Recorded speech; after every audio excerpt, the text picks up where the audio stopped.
Hello, welcome back to Two Girls Without Cancer. I'm here with Ashley. I am Becky. We have another fantastic episode for you. Granted, I'm biased, but I don't know. It's true.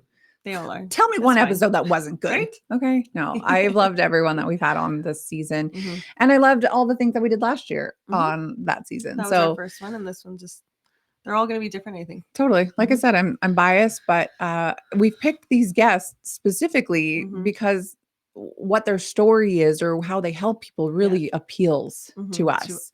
Yeah. And so in this particular case, our guest, Whatever. it's called Liz. It's called, oh my gosh, I'm gonna have to edit all this. On this particular episode, our guest is Liz. I promise it doesn't go like this normally. Okay. Whoever knows. Okay. On this episode, our guest is Liz Rodriguez, and she is a transformation coach working with former athletes in their 40s to break free from their all or nothing patterns and rebuild in strength, energy, confidence through a method that she has called Strength and Longevity Method. So I'm very interested to hear more about that. So please welcome Liz to our show. Hey, how are you? Thanks for that great intro. You guys are I don't know what just happened. I'm normally pretty well versed in this. There's something about Good. That's why I don't do it. Liz Rodriguez. It just did not come off my tongue very well. But you know what? I probably won't edit it because it's fun and it's real. It makes sense. So thank you so much for being here. Yeah. When I had made the post looking for guests on our show, yours just really stood out to me as something that interests us. Now, granted, Ashley and I are pushing 40. Ashley will be 40 in a few months. I will be next year. But I mean, her and I were both quite athletic in our pre-cancer days, fairly fit, fairly active, quite active. I don't know about you. I was quite an athlete as a kid. And it's like, I want to be there again. As I watch my daughter do track and field, my other daughter do soccer, and I'm like, the thought of running is like so tough for me. And I'm like, oh, my body hurts. I don't have the energy. I'm not. And it's like I'm going to be 40 soon. Like, I don't want to go downhill. I want to just continue to go uphill at 40. You know? Exactly. So that's why your story spoke to me, and that's why you are here today. So thank you so much. Yeah, happy to be here. I'm excited to share whatever I can with the audience, and hopefully they walk away from.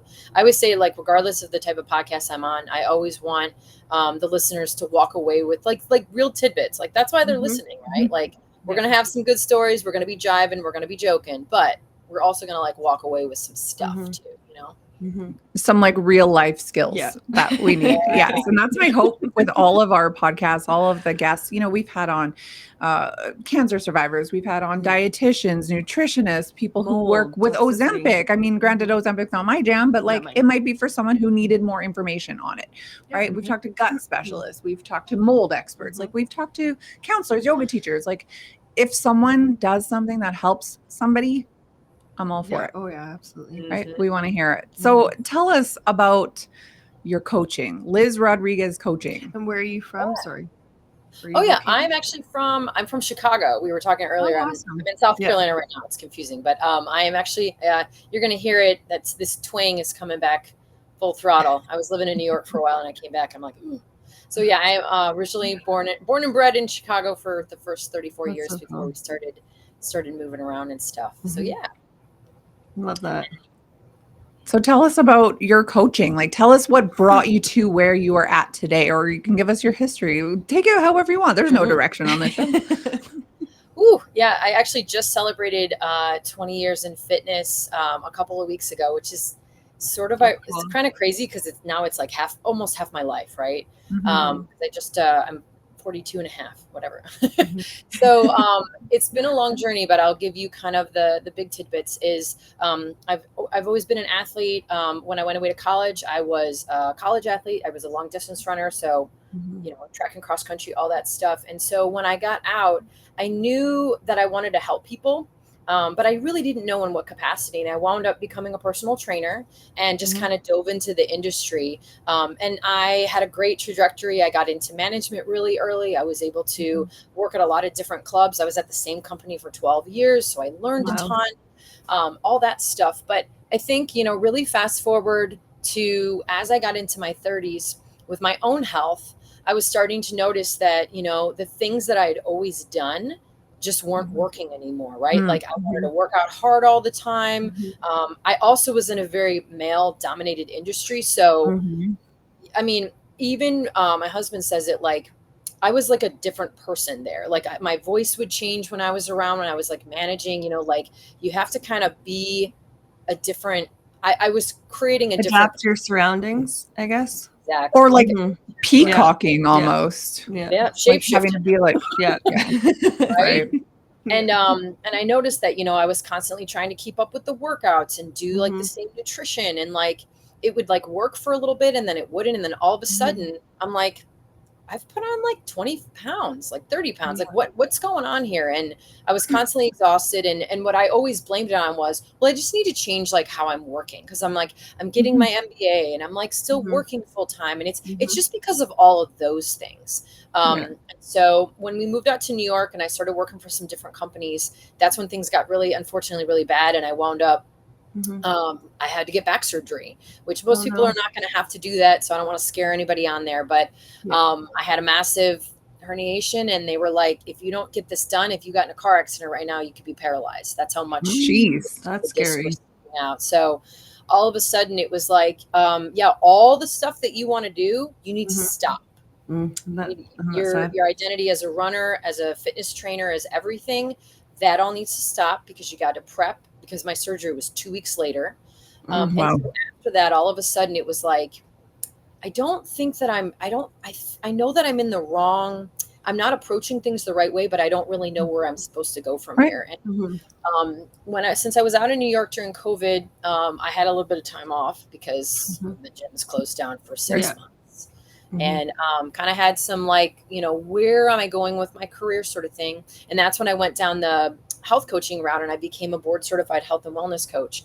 And I did it because, I'm going to need to pick up new skills. And I had started virtually training, but really what it taught me was, you have not been taking care of yourself. You, Liz, right? Like, I was not sleeping well. I was not eating how I should have been. I was working out too much. There was recovery to me was like, I just take a day off. That's recovery. No. Right. And so as I started to coach women with the health coaching, all of a sudden it was like, there's something here. Like, it was my best analogy for everybody out there that has like goes to a gym. I want you to think that you committing and going to a gym and being on a regular program, that's like step 9. Okay. And then step 1 is, you know what? I think I need to start working out. Think of all of those steps in between in terms of the decisions that you make of like what you eat and how you work out, where you get your information, all that. And that's where I wanted to start to work. And specifically, you know, I think that you want to work with people that are like you. And I wanted to help those former athletes out there that feel like, you know, we're in our late 30s, we're in our 40s, and like, I'm trying to keep up.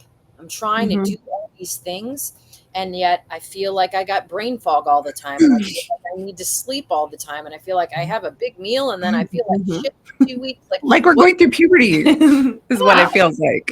I feel like this weird change. And so as I started to do more research and really dive more into the health coaching, it was like, I need to take all of the info, all of the knowledge that I've gotten these last 2 decades, and I'm going to create something. And that's really where my strength and longevity method came from. And it was my way to say, there are so many women out there like myself that they want to feel fit. They want to feel strong. They got the wrong playbook, right? Like they're still trying to do the intermittent fasting. Don't do that, women, by the way. They want to like, you know, do the HIIT workouts and the endless cardio.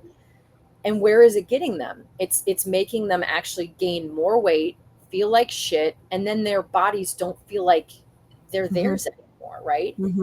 And we're already going through this weird change where we're getting into midlife. I hate saying midlife because it's weird. I don't feel it. In our 40s, we're all like, we're not old. Like, we're still young. We're still hip and cool. Like, we say hip and cool. And so I really wanted to create some tools out there for women to say, like, there is a different way forward where you can create and you can become a different type of athlete at this point in your life. And that's really, that's kind of where I'm at right now. So I kind of want to know how you feel about cardio. What is your, like, should women do an hour? Should they do 20 minutes? Should they do it not eating? Should they fast before? Like, there's so many different things. It's like, should I do HIIT? Should I do, see, for me, working out has been my thing my whole life. I started when I was in my like 22. And all the way up until I got sick, that was my life. I lived for it, you know? And then when all that stuff happened and I couldn't go, that broke me a lot, because that was my outlet, that was my addiction, and that was where I needed to be, right? But anyways, that's kind of off topic. But how do you see cardio for women, or for anyone that matter? Yeah, and absolutely. And when we talk about cardio, I'm going to talk about it kind of high level, and then I'm going to kind of drill down to those of us that are perimenopausal. And by the way, those of you, if you're like, I don't really know what's happening, All of us, we got into early. It can start as early as in your 30s, and a lot of things, different sicknesses and diseases can make it come up earlier. I always say, check with your mom, right? Like, that's always going to be your first line of defense. But you guys obviously have a little bit of a different case because of where your life has gone and what has happened, right? But in terms of overall, like when we talk about cardio and women, like if they looked up in the Google dictionary, like we're looking at, we want to be getting in and around somewhere between like 150 and 300 minutes a week of cardio. Okay. So now we have like a number. Okay. So like what type of cardio does that mean? And really, as we get into more perimenopause, what's starting to happen is that we're starting to lose a little bit more muscle, a little bit more rapidly, and our metabolism is changing as well as our hormone levels are changing. And so what I encourage more women, like let's say the women out there that are like, I'm not doing anything right now. Okay. So you're not going to start with 300 minutes. You're going to start with, maybe you're going to start with an hour each week, and you're going to split it up. And I want you to go out for a walk or for a bike ride where, you know what, you're feeling good, you're sweating, you're not dying. And like, when you finish, you're like, that was kind of nice. Like, I feel good. And what we're going to say, like, we could go into all the specifics of what that is, but we're just going to say that we want you to get in more like aerobic cardio, where it's a little tough to talk, but I could still have a conversation with my girlfriend if I want to go out. Right. And then from there, slowly incrementing, I say never add more than like a half hour each week, and then getting up to that 300 minutes. And so that's really where I have a lot of women like do their cardio is going to be more, I guess the catchphrase in fitness is more kind of steady state cardio, but doing it in a way that, you know, even if you wanted to go in and do an hour where when you finish, you don't feel exhausted. So if you're doing that 20 to 30 minutes and you're like, I think I'm good, that's what your body needs right now. Right. So that's like a great place just in terms of where to kind of start with cardio. So listen to your body when you're doing it. Yes. And when it says, okay, I'm done, then get off. Don't push it. Exactly. Makes sense. Yeah. Also, listen to our podcast while you're doing cardio. A great way to pass the time. Right? I always listen to podcasts while I work out. I don't need the music. I need some murder. So much information we got here. Totally. So I have heard that for women, once you enter your 40s, doing cardio can actually just like spike your cortisol and make you gain weight. Yeah. Is there so let's talk about that? Yeah. So really what's starting to happen is like, it's more when we're getting into those things where like, we're doing more like HIIT style workouts and like really high intensity. Like I'm going to pick on CrossFit a little bit. There's nothing wrong with CrossFit. We're just going to use it as an example because people resonate like, oh, okay, I get that type of workout. Right. And what's happening is that we're pushing ourselves into this higher heart rate zones where our body's not able to recover. And then all of a sudden we're allowing more cortisol to happen in our body. And I don't want to get too like in the weeds here, but I also want to kind of paint a picture because there's a lot of things that we all do on a regular basis that's making us spike even more. And then it's like making our workouts even worse, meaning if we're not getting enough sleep, people are going to hate me when I say this. We have new research out now that women that are perimenopausal, menopausal, we might need up to 10 hours of sleep per night. I've heard that too. And right? I love me. I'm like, I got 5 today. Perfect. I get in bed early. Right? And the reason for that is that we're literally trying to like make sure that all of our adrenals and everything, like our hormones are like getting back in, right? Like if we are not fully recovered, that's why we're needing a little bit more sleep than men. So think of that. Let's say you're not getting enough sleep. And then what's the first thing we're going to grab in the morning? What's the first thing we're consuming? Coffee, usually. Coffee. A stimulant. Which is leading all of a sudden that our brains are going like, oh my God, what's happening? And then that's going to spike our cortisol. So I also want to encourage those listening that like when you're trying to do fasted cardio, when the first thing you consume is going to be coffee, and then you're not sleeping as well, you already got some stuff happening that's kind of making everything go woohoo. And then you're going to go to that boot camp workout and you're going to beat the shit out of yourself for an hour.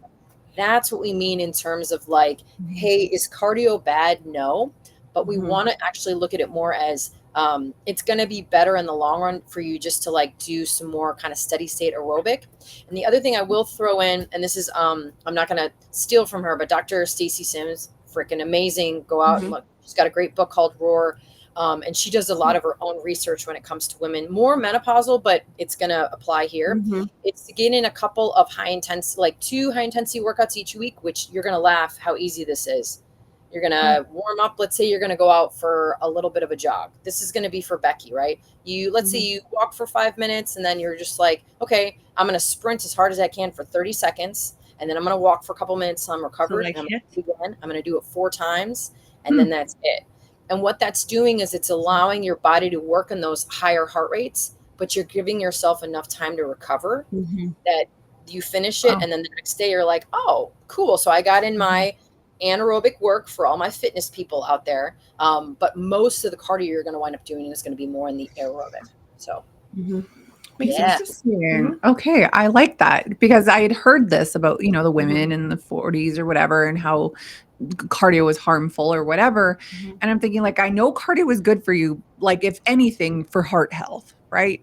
To oxygenate, right? So it's like, I don't want to not do these things. Could walking on an incline be just as good as that HIIT, like sprint, walk, sprint, absolutely, walk? Absolutely. You could do like walking at an incline. If you have access to like a bike or even an upright bike, like if you're at the gym, you could use the elliptical for it. It's really going to be anything. Or if you want to kind of get creative, because we're only talking about 30 seconds, that could be like a row machine, right? Like the row.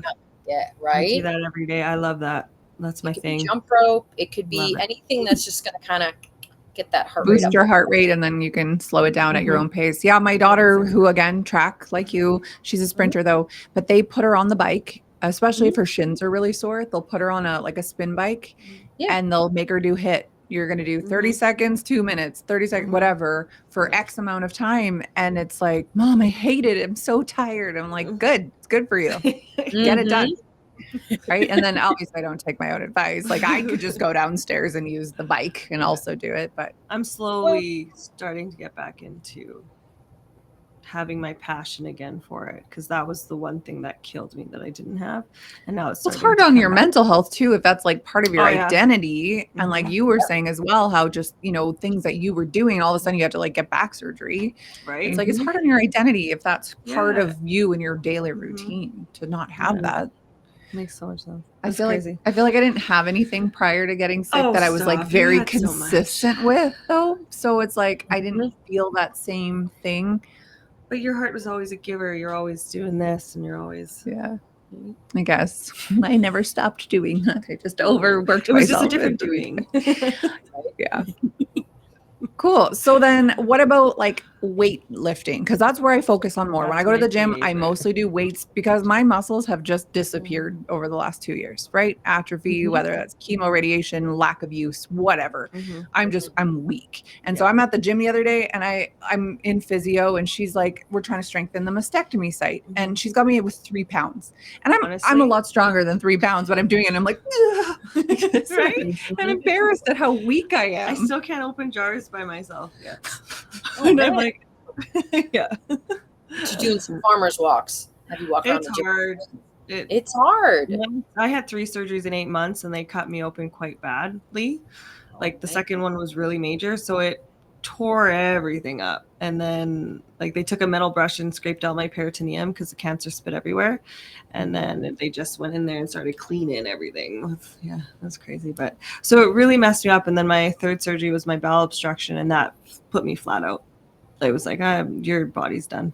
Well, when they're working on your core, that's like everything. And that's why when I try and do that motion, I still have to go get my 66-year-old mother to go open that jar for me because I can't do it.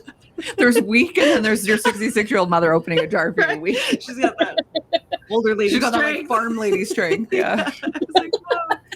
She's like, oh, Annie. It's so funny. It's so bad. My self-esteem's like, like, oh, I'm so weak, especially as someone who was so strong. Prior, exactly. right? And that's the thing. I could curl 25 pounds and now I'm like 5 pounds. It's hard. It's hard work. I mean, if you don't use it, you lose it. Like that, it's an expression for a reason. It is so true. And so, like, I keep hearing things like menopause doesn't have to be painful, aging doesn't have to be painful. Not, even for women, like menstruating doesn't have to be painful. It's just like all more of a lifestyle. And looking at it through a different light too, like having a different approach to things. Right. So anyway, I was asking about weightlifting before. So no, it's okay. Obviously, I'm guessing that you think weightlifting is very important. It totally is. And I'm going to expand on this a little bit because I always like to also think of societal factors when it comes to things like this. And we basically grew up that, like, you join a gym and like you're a girl, right? What do they usually? Okay, great. Like, here's our class schedule. You're probably, there's the cardio machines over there, right? Put you in and that then the guy walks in and they're like, here's where the weightlifting is. You're gonna be over here. And so there's a disconnect right there. Like, I don't know, it's probably a dude. And it's nothing, guys. It's not. Just stay with us if you're listening, right? But we're not men bashers here. This is just the way it is. But we're gonna bash the men that are like, you know what? Since this is what guys do, what we're going to do is we're just going to like lighten the weight and add the reps. And that's probably what women need. Why? So essentially, really, when it comes to strength training and things, we were kind of taught like, 2 to 3 sets, 15 reps kind of thing. And that's cool. And actually, that is a great place for people to start, right? Like, so if you are out there and you're listening and you're like, I'm not doing any strength training, cool. So I want you to go to the gym, find, like, they always have like all the machines in a row. I want you to get on each machine, do 15 reps and do 1 set.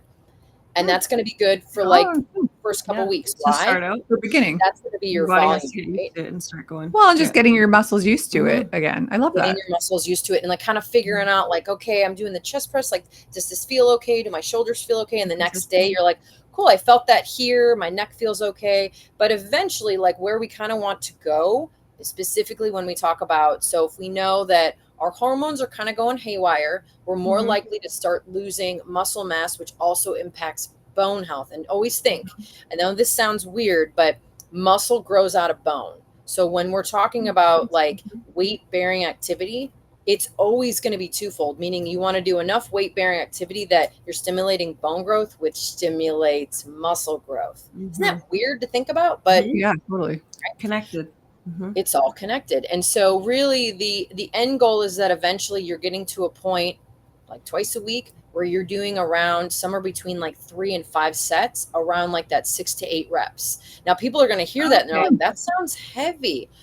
Exactly. And that's one of the reasons why I said start with just a set and do that for maybe a couple weeks. Once you feel good with that, okay, now I'm going to go 2 sets. And now I'm going to go 3 sets and I'm going to start to drop those reps a little bit. And when we're getting to like that, we always want to have like 2 in the bag, right? So if I'm doing 6 reps, I could have done 8, but I'm going to keep 2 in the bag.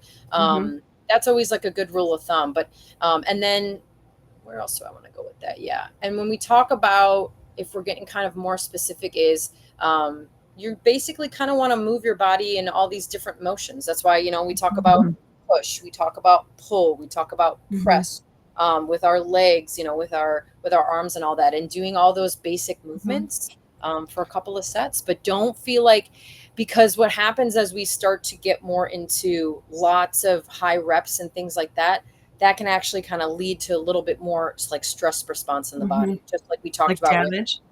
with a little bit more damage. Yeah. So then what is your outlook on grouping? Would you do like supersets? Yeah. And like tries, buys, like what would you pair together?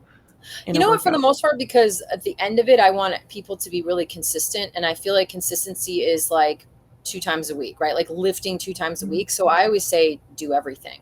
Like just get in. What if you went 5 days in a row? Would you split it up? Yeah, I would split it up. I would say like, okay, I'm going to do lower body, then I'm going to do upper body, I'm going to do lower, I'm going to do upper, and then maybe I'll do more all together. Like an accessory day, like, like we get the whole like frat boy Friday thing where that comes from is like, so I'm going to like, let's say I'm going to do like pushing and like pulling that first day. And then the next day I'm going to do the lower body version of that. and then the next day after. So you know what I mean? So that's because I split the upper and lower, alternate them, and then either at the start or at the finish, I'll do full body. perfect. That's how I've always done it, though, and it's always worked. Mm-hmm. And then I like to superset. Yeah. Like this one. Because I love working out. I do like a superset because then you're not just like, oh my God, I'm on the same machine. Right. Yeah. Like, but Splitting. I don't ever, like, if I do superset, it's like only just different arm ones, whatever, pushing and pulling. Yeah. It's never like, go to your arms, go to your legs, go to your arms.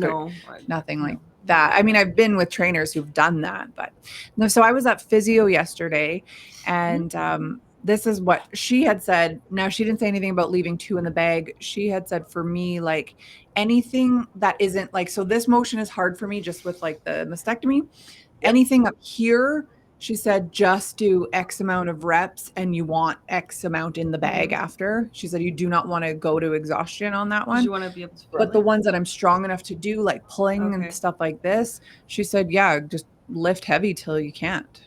Oh, interesting.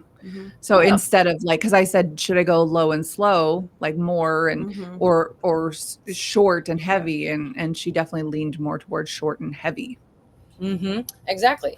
And to expand on that a little bit too, we are assuming that the people listening is there's nothing going on, right? Like you've got, so what we haven't really touched on yet is going to be sort of, we'll say, dotting the I's and crossing the T's, core and mobility.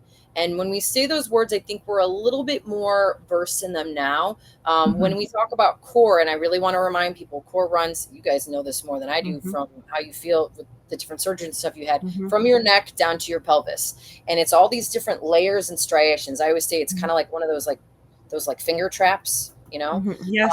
So it's not as simple as like, we have our transverse and we have our rectus abdominis, and we got our obliques. It's so much more than that. And for women, specifically like our pelvic area, right? Whether we have kids or not, that's where all the goods are at, right? That's where all the important stuff is. So we want to make sure that when we talk about core work, that's actually in all of our workouts. So if I go out for a walk or a run, I'm using my core. If I'm doing, body squats and I'm holding a weight, I'm using my core. So I want to encourage that part where look at, what type of, how are you engaging your core during your workout? And then when we talk about mobility can get a little bit more confusing, but to kind of expand with like what your physio was touching on is right now, your shoulder flexion isn't great. Right. And so what she doesn't want you to do is like grab a huge weight and then like try to do it, because remember, if you can't go there without a weight, we want you to get that in. And basically that 3-pounder is what it's doing. It's almost giving you feedback because it's a lightweight. Like, it's like, okay, where is my arm going? And you're building back a different type of strength, because you're starting from a position. We're just working with a woman like this week that had been through cancer. And she's like, I hate that I'm shaking. I hate that this is so hard. And I'm like, but you've lost more muscle than the normal 50-year-old because of what you've been through. Right. You have to know that it's going to take a little bit longer and more incremental steps for you to gain that muscle back that technically, if everything was normal, you would still have. Right. So that's what I encourage people to hear is that, we talk about core, and I think people recognize that. When we talk about mobility, it's essentially making sure that all of your major joints in your body, so much to think shoulders and trunk rotation and like your hips, if that mobility is kind of crappy, how are you going to go and do like a squat? Like I'm doing like, I'm comparing like a front squat where I'm like holding a weight. If you can't move your hips, how are you going to do that movement? And that's why mobility is also going to play into how much can I lift and how heavy can I lift if my mechanics are not great. And that's why if you start from scratch, there is nothing wrong with machines, right? Machines have evolved a lot. I think that they're so much better. Like me being 5'4", I can go in and use any machine. It used to be, I would say 10 years ago when I would go into different gyms and I'm like, I can't get this to fit me.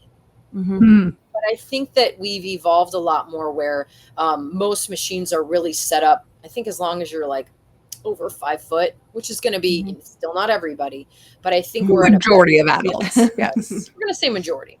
So yeah, that's my long answer. Good. That's cool. I know the twisting, like I still can't. Well, probably from all twist. the surgery And like and even scar to tissue. go to the bathroom, it's hard. Like that to get twist back motion. there. But I also wonder too if But it's maybe all- it's less this and maybe your back muscles are tight. But now I have arthritis in my back. I have bursitis. I don't know what the hell. Yeah, My hip bursitis. now. I had a blood clot. A vein just collapsed on me like 2 months ago, and it was all from my head. Do you know what SIBO is? Mm-mm. So after I had those 3 surgeries, my stomach would blow up to like I was 9 months pregnant, and I couldn't breathe. I couldn't eat. I couldn't poop because I had methane and hydrogen SIBO, which is small intestinal bacterial overgrowth. So that pressure, and it just it made everything worse. So from the get-go, from my 3rd surgery, I couldn't heal properly.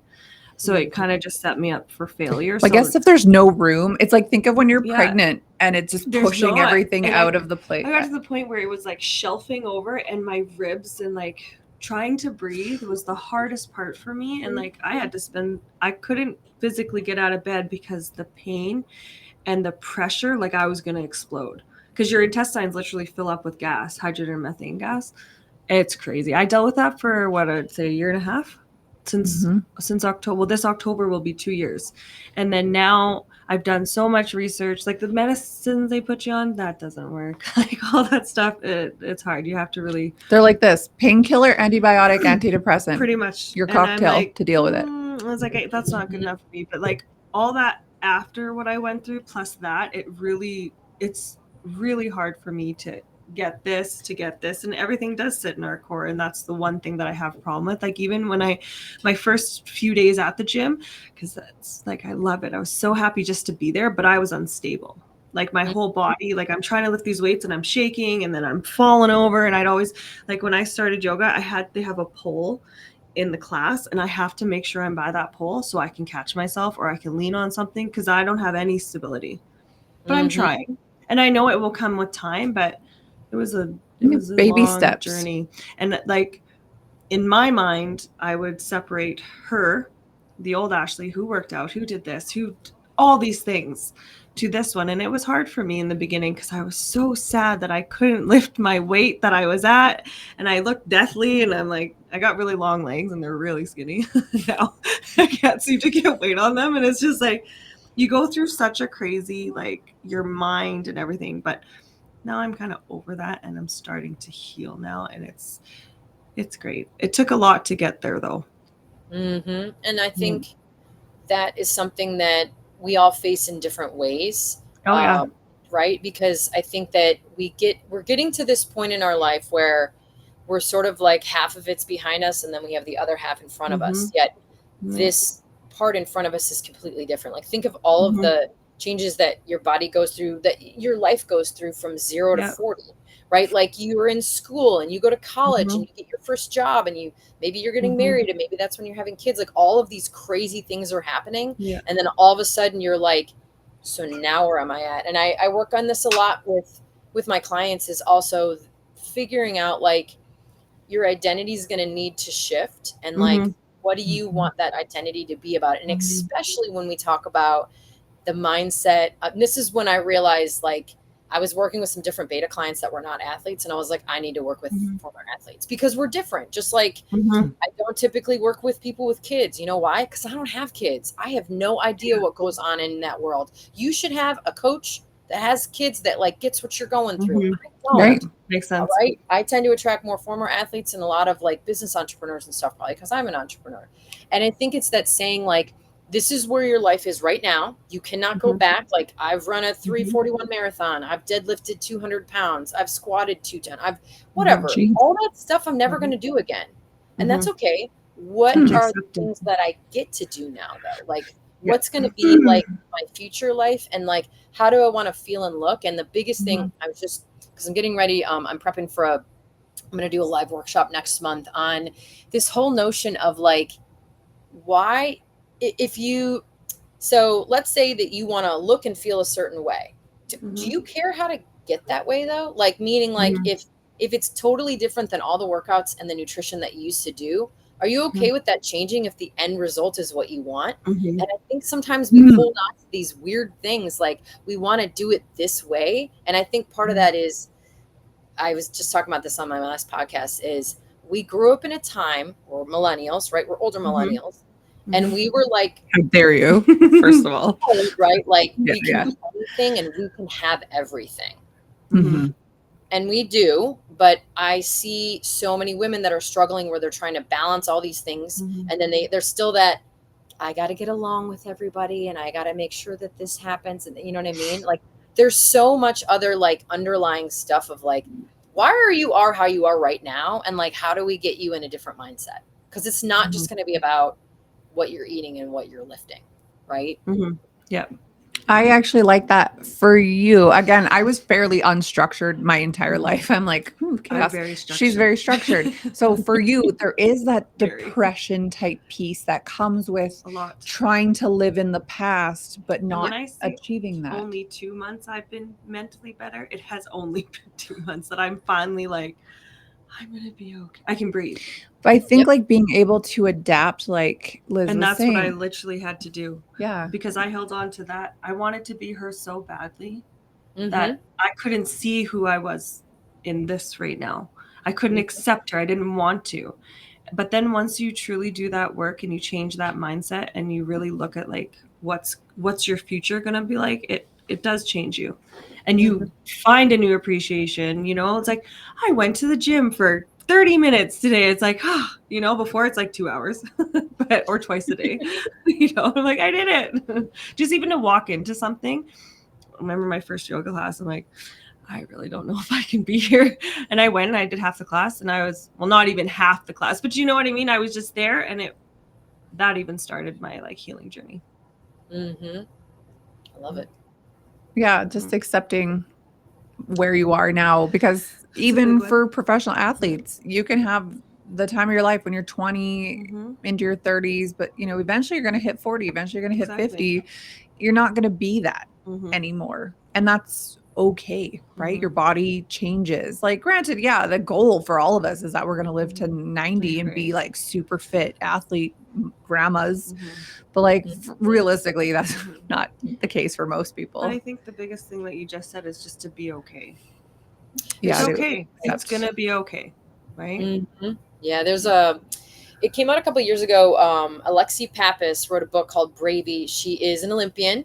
She's from the States, but she actually ran for, she's got dual citizenship with Greece.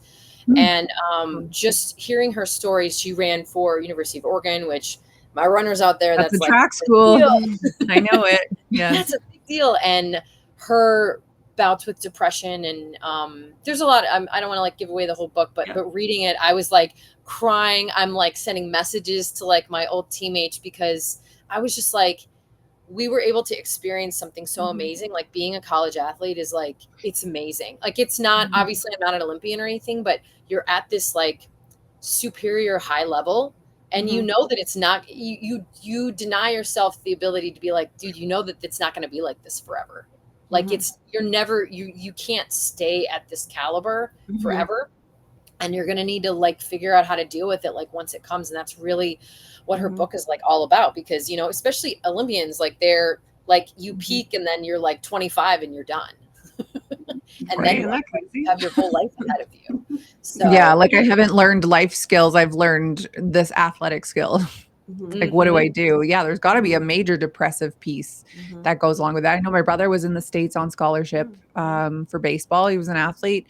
He got injured in his last year, and also he started skipping school. His coaches redshirted him. Like he was just not what he had planned to be. He planned to be in the major leagues, right? He had planned to be a super athlete, and all of a sudden real life hit him. He didn't know anything. All he knew was baseball. And that really hit him hard, like really hard, because it's like he had planned, that was his career. He didn't have a backup plan, you know? And now, you know, he'll be 40 soon. And it's like, I don't know if he would even have it in him to do baseball anymore. And that's probably really depressing for him to think about. Honestly, I haven't talked to him about it, but I can only imagine just the amount that this man loved baseball. Just to know that you don't do it anymore. Like, I don't know, that's gotta hurt. I've never been that close with anything to have that, but it's you with the gym. It's you with running or whatever. So even my meal prep, that one pissed me off. Oh yeah, the meal prep. Can't get in that kitchen. And I would be remiss, I think specifically because of the podcast and because what you guys speak on and your journeys and everything, I think I would be remiss if we didn't talk about like just a quick tidbit in terms of like nutrition of what you're putting in your body, and like, is it causing inflammation? And like, because especially like being in the States, right? Like, two horrible words I like to talk about all the time are going to be like chemicals and pesticides and hormones. And like those things in your food, guess what they cause? They cause cancer. Inflammation, cancer, disease, unwellness, toxicity, mental health issues, gut disease. You know what? Canada's not far behind. We don't have quite the same aggressiveness as far as like hormones go, but like we are very close. Yep. It's like North America is a terrible you place even to see eat. the change in the little guys, like our kids, from like what we used to eat. All those kids have boobs. Every little girls have boobs, or boys have boobs. My girlfriend's kid's period. My kid was 10. 11, I think. Oh, my kid's 12. Her boobs are bigger than mine. 14. It's I mean, bizarre. that's still a little bit younger, but crazy, right? I think my sister was older than me, but it's crazy to see what we went through and now what our little babies are having to deal with everything that's changed in the food and stuff. We figure too, the water, you get it out of your tap, it's trash. It's full of chemicals. You get it from a bottle, it's in microplastics. It's trash. It's chemicals. It's like, what do you do? What do you eat? What do you drink? It's like how do you keep this balance of trying not to... The trick is moving to Europe, guys. Like that's the secret, obviously. The trick is you're going to sell all your belongings. You're going to get a farm. You're going to get some chickens. I started my first garden this year. I cheated, but still have it. Good for you. My sister and I did it. I'm like, You know what? If you can eat what you've, I don't want to say created, but kind of it like tastes better. It tastes so good, right? Knowing exactly what went into it as well, what you put in your soil, what you put in your water. I mean, there's something so like healing about that alone. Yeah. Knowing Even having what's in some of your your, because she has a garden box too. Having hers last year, I was like, oh, this is so great. Reminds me, I have lots for you. Already. I'll take it. My best friend from college, her wife started like, she's calling it a resistance garden. It's massive, and she's like working with a couple of other like women in her neighborhood. So they're going to start to go to the farmers markets, and she makes her own bread. She's a brewmaster, and then now she's like she's got her own like little bread business. And I was like, I would so much rather give you $10 for this massive loaf of sourdough that like you made with your own hands, that I know exactly what's in there. Like, so I feel like we have more, depending on like where you're at and stuff like that. But I think that there's more options than people realize. And I think it's just more of a matter of saying, like, when you're looking in your kitchen and you're looking at your fridge, like, it doesn't mean you have to replace everything, but like, are there any small changes that like, you know, how much went through to get to that, like, you know, fruits and veggies and things like that are always gonna be better. Reprogram your brain to like, okay, I'm gonna take 2 healthy things today instead of like all shitty stuff, right? Like you have to and there was such like a societal push in like the 80s and 90s, like you should have margarine because butter is not good for you. And you look at the ingredients, it's like seed oils and chemicals and all the things. And like now the push with you to have the for sure, so you get sick. Then like people legitimately believe that this is better for you, but then it's like now the push for like plant-based meats. Like, yeah, okay, I get it. If you're a vegetarian, you want something, but it's like when the ingredient is meat or blah, blah, blah, chemicals, like you have to understand that this is going to cause some issues. And it's like anything else. Like I was vegan off and on for like 2 years, and it was actually not as much about not eating meat. It was actually about all the things that I would eat with me. And it was like, okay. And I went the route where like, it was just like, it was like my own experiment where I wasn't really buying like plant-based stuff. I was buying dried beans, and I was buying more vegetables, and like I was making stuff. And it's not as hard as people think. And it was just one of those where it helped expand like this when I was getting more interested in cooking and stuff. I mean, I worked in commercial fitness for 17 years, and anybody that has been in that, like as a fitness manager, like you just work all the time. And like when I finally like got away from that, it was like, oh, I can cook dinner. I've never cooked dinner. I'm like in my late 30s and I've never cooked dinner on a regular basis because I've always been working until 8 p.m. And it was like my way of expanding. Like I need to learn more how to do these things so that as I expand my nutrition coaching, I know like what I know how to help my clients in a way that I always say I have all my beautiful, if you guys go to my site, I have all these beautiful certifications and all this education. 90% of the nutrition I do with my clients is from my mother, is from my Midwestern mother, and what I learned from her of how she cooks, how she grocery shops, how she cuts coupons. That's what we talk about. Yeah, I'd love to get back to a place in society where that is a thing. That's what I'm working with occupational therapy. It's like, I want to have family meals. Granted, yeah, we're on the go, we have sports, whatever, but it's like on those days that we don't have it, there is no reason for the entire family to not sit at that table and eat a home cooked meal, not pizza, not takeout, not something from a can, something that I chopped up and cooked myself. So, you know, we're working on it, but it's like we live in such a fast-paced society. It's like nobody literally has time for anything. Your kids have so many different tracks and everything like that. It's all about convenience. It's important to me and my little guy. That's good that you have that like slower pace. But just wait. Yeah, I'm slow. He's starting school soon, so just wait. I know. I'm so scared. Yeah, unfortunately, we just live in like such a convenient world, and I think convenience is causing everyone to get sick. And everything we're putting into it. Yeah, pretty much. Springs, guys. So why don't you let us know where we can reach you, where people can contact you? Yeah. So easiest place is heading over to my site, which is just my name. It's lizrodriguezcoaching.com. I was shocked that I was able to get that domain, but I scooped it up. And there you'll find I've got blogs on there if you want to book a call with me, as well as you'll see my other links, like if you want to find me on Facebook, if you want to find me on YouTube. Yeah. Amazing. And those will all be in the show notes as well, everywhere that you can access Liz. So thank you so much for being here. We really appreciate your time and your expertise. And I love what you're doing. So thank you. Thanks for having me on. You guys are awesome. Thanks. So we've had 2 interviews today.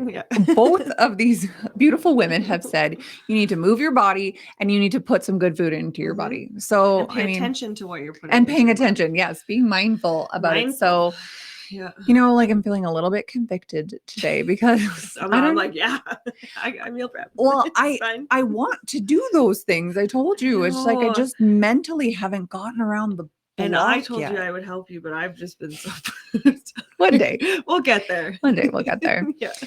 So once again, right under me, lizrodriguezcoaching.com. Check her out if you are interested in booking her services or learning more. There is also a link to a free ebook on her page as well. So check that out. Check us out underneath Ashley here, 2 Girls Without Cancer. We are on YouTube. Maybe we're in YouTube jail right now. We'll see. We are on Facebook, TikTok, Instagram. We are on Spotify, Apple. I'm trying to figure out how to be on Twitch. I don't know anything, but check us out. We're on most of the places. So follow our show. We are back every Tuesday. So see you again.